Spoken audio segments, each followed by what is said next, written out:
My name is Ben, and I'm an addict. In my life, I've abused numerous drugs, including the painkillers, Oxycontin, and Percocet. And I'm not alone. Over 2 million Americans struggle with opioids, making this the worst epidemic of addiction in American history. Anybody who's grown up in America has known people who struggled with it, may have had some struggles of their own. It's time that we address this problem, and this documentary is about how. I've been clean for 15 months. We're all alive. And that's something to be grateful for. How can an addict get help? I came from where you're at right now. If you're hungry, come on out. How can family and friends support us? She is a very kind soul. She's just trapped right now. And what should the government do? We have to treat this not as a moral failing, but as a public health problem that can be solved. To bring about the end of an epidemic. My drug dealer was a doctor. Tried to kill me for $1.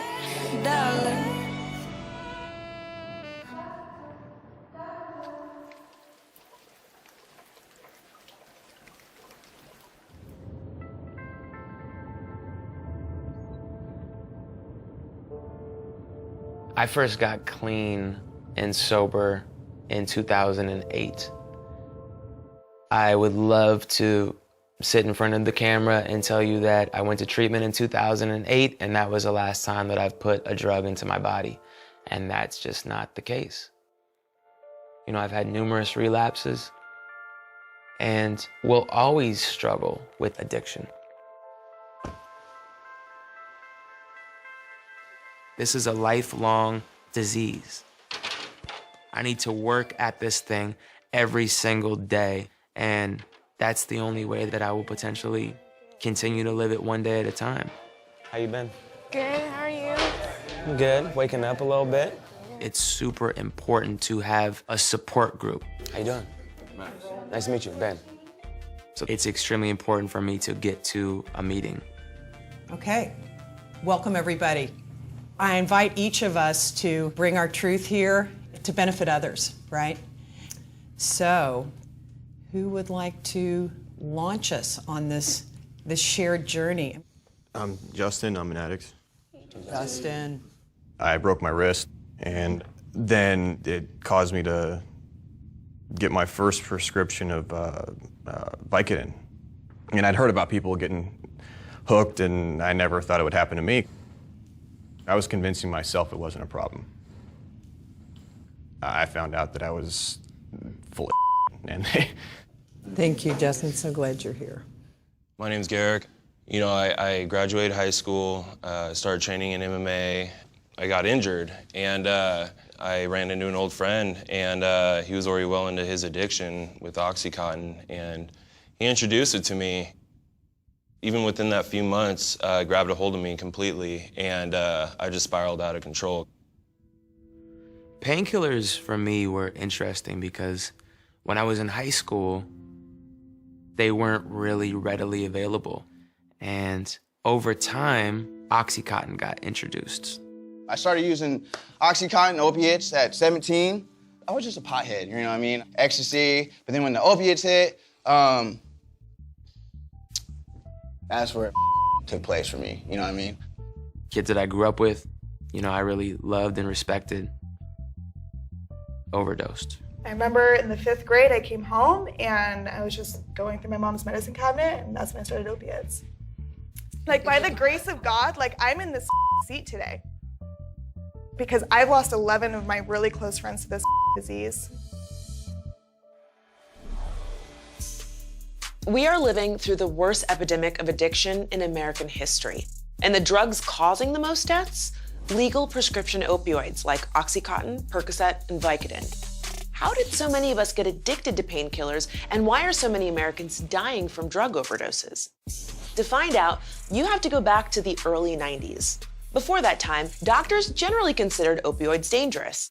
But in 1996, a company called Purdue Pharma released a new drug, Oxycontin. Purdue spent hundreds of millions of dollars to convince doctors that Oxycontin was safe and not addictive.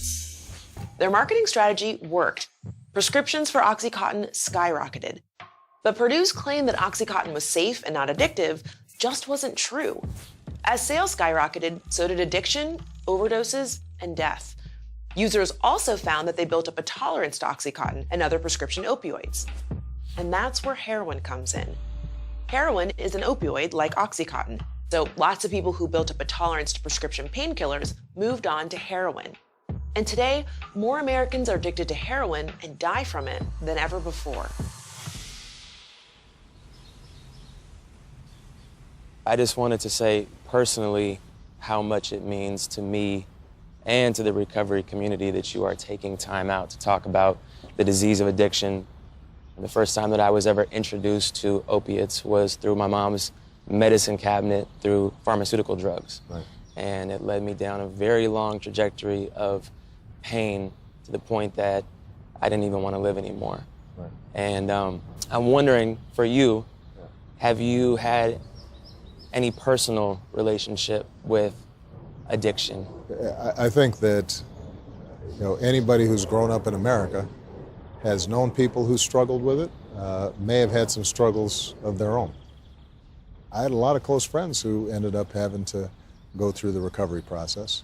But the reason that we've been really focusing on this opioids issue is this is an area where the incidence of people dying from overdoses is actually spiking. 2014, we saw more people die of drug overdoses than die of car accidents. And the majority of those were opioids. And part of the reason why I wanted to have this conversation is to send a message that for them to seek help is the strong thing to do. Yeah.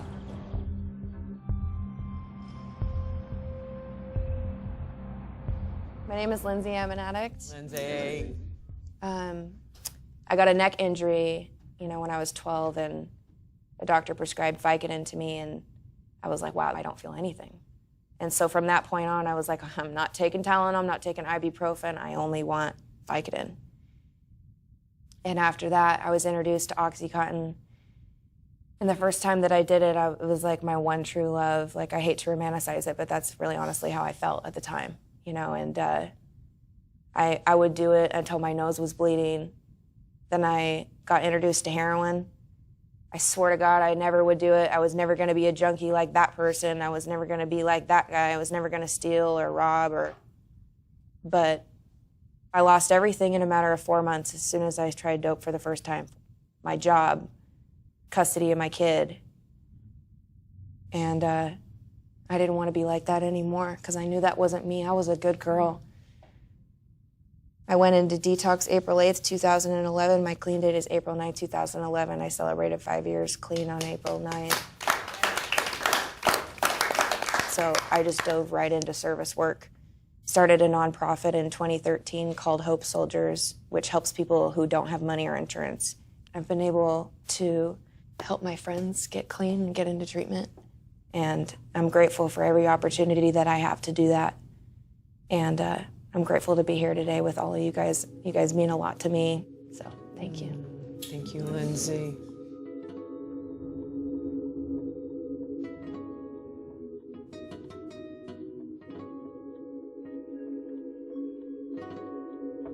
I wonder if that guy's hungry.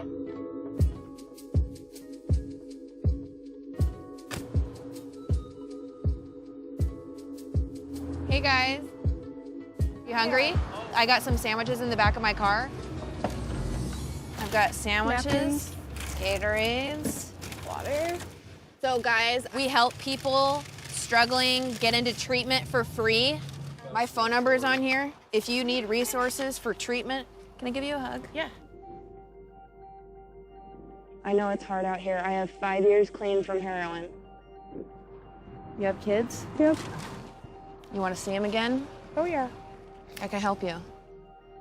It's really important for addicts to know you're not alone, I'll go, yeah. Okay. that you are a person worthy of love, honor, dignity, and respect. You got more friends out here? I do. Where they at? Are they in the woods? We are gonna head across the street because there is a camp back there where homeless people live.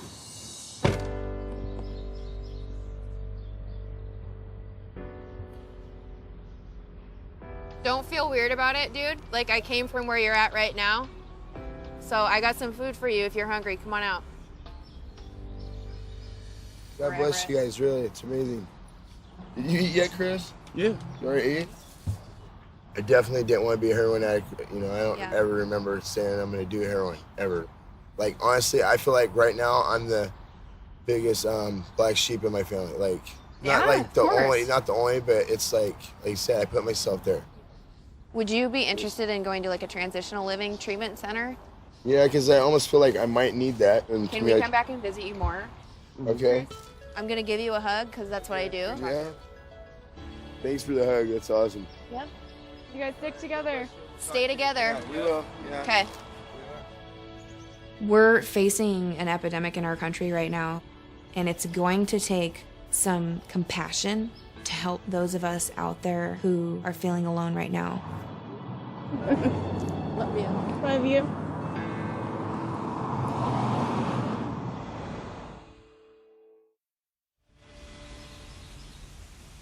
For me, when I was a teenager, I used drugs, I drank.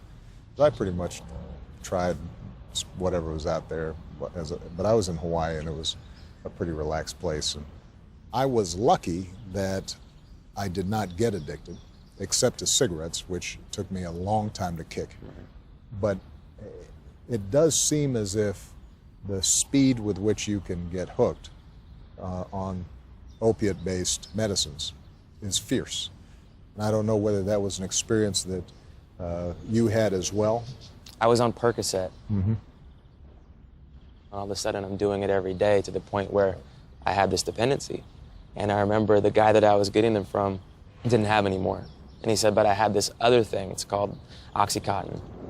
Within a week, I was isolated in my room doing this drug just to stay alive in a way. Well, I tell you, we've now had conversations with high school athletes who, you know, hurt a knee and they're taking a few of these painkillers, and next thing you know, they're going through just what you went through and doing things that they would never believe they were capable of doing in order to get more of those drugs.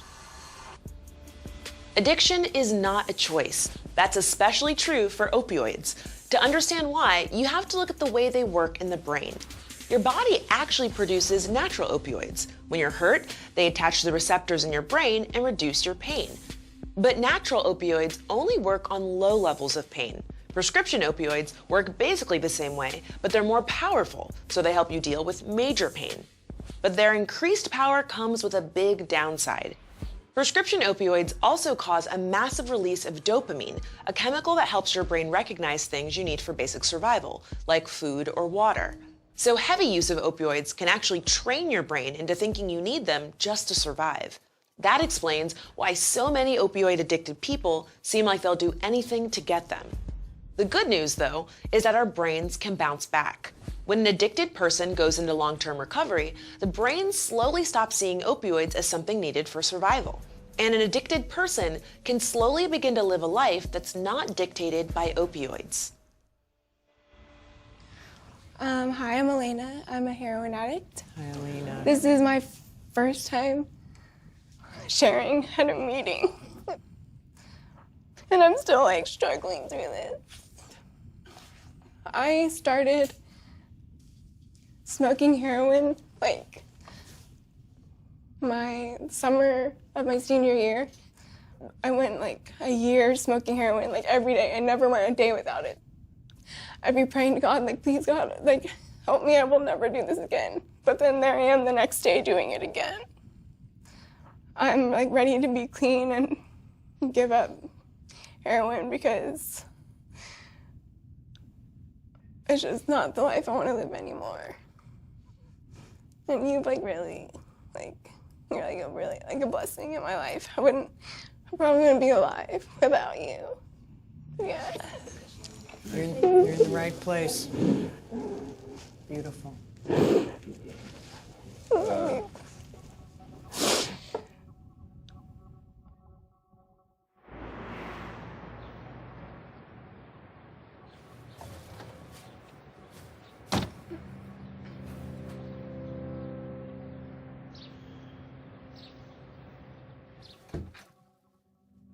I feel like every time I would like, get clean before, it'd be for like my mom or like everyone else. But this time it's like for me.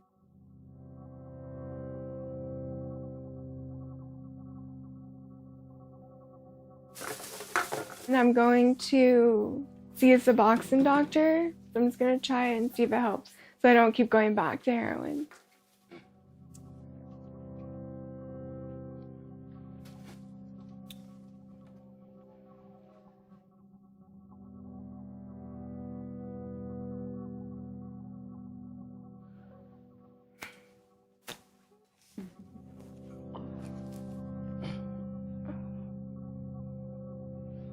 Can I go to the bathroom?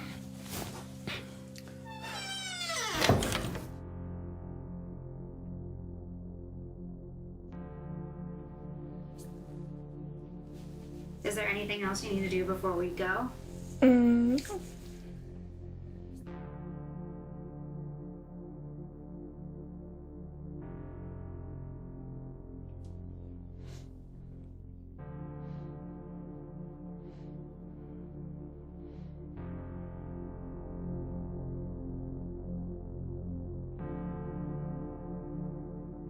I just feel like cold and hot.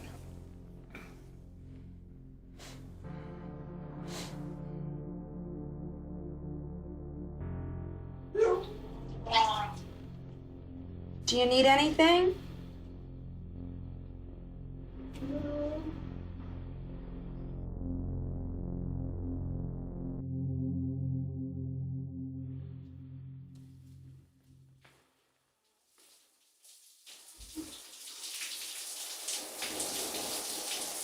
I don't know what's going on with you, and I need to make sure that you're okay, because if you're like overly dehydrated or something like that and it's coming out both ends, we got to get you in and at least get some fluids. I'm going to call your mom, okay? I want to take you to the ER because she took something. I just need your arms over my neck. Tell me if you feel sick, okay? She does not want to be like this anymore at all. She's got a lot of greatness inside of her. She is a very kind soul, and she's just trapped right now. I'd like to help her get into treatment again because I think that if she continues to use this, she will die.